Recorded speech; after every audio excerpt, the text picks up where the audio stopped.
Ayan guys, mega loud shoutout. Good morning, good afternoon, good evening guys. Ngayong araw ay May 1, 2025, Labor Day.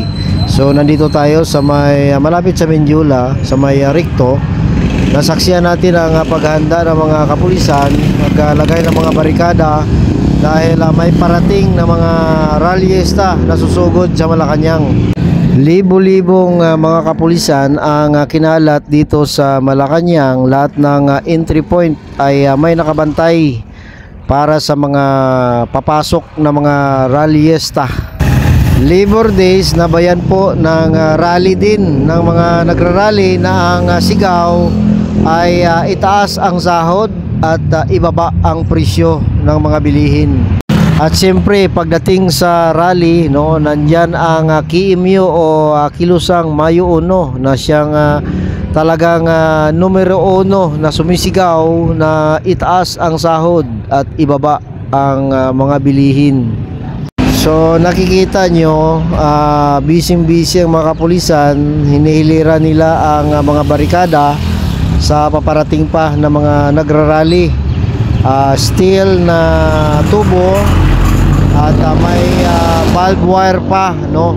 Grabe na itong pagbantay. Kita nyo, libo-libong mga kapulisan na nandito sa may Ricto Avenue, malapit lang sa Mindula.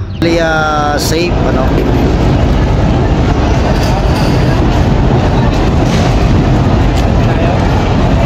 10 minutes pre.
Demokrata, kapitalismo!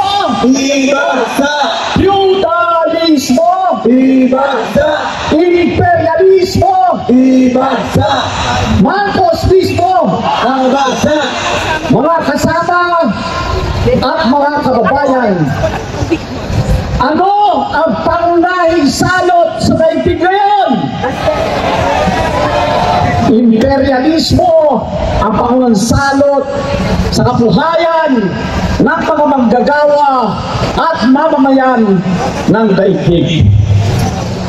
Ngayong araw na ito ay napaka-signifikante sapagkat ginugunita natin ang ika-139 na anibersaryo ng massacre ng Haymarket. Alam ba natin kung ano ang massacre na ito, mga kasama? Dito naganap ang unang-unang kasaysayan ng pandaigdigang araw ng paggawa kung saan nagkaroon ng malaking demonstrasyon noong Mayo 4, 1886. Ito ay sa dahilan nagkaroon ng huelga ang mga manggagawang Amerikano sa Chicago sa pagawaan ng tinatawag na Wheat Reaper ng McCormick.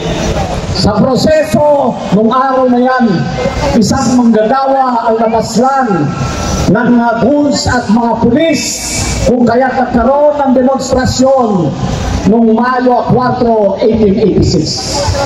Habang malaya na nagkakaroon ng programa ang mga manggagawa at sambayanang Amerikano, may nagtapon ng bomba sa gitna ng pagtitipon at sa proseso 8 pulis ang namatay, 8 demonstrasyon para bagang ipinapakita ng panahon na yun ay ang paglaban ng ating mga ninunong, mga manggagawa at martir ng pulisang paggawa, sapagkat ang naging resulta ay ang pagkaso sa 8 mga leader manggagawa na pinangunahan ni Sanders at Parsons, kung saan sila ay binitay. 4 ang binitay, 3 ang nakulong habang buhay, at 1 ay nagpakamatay.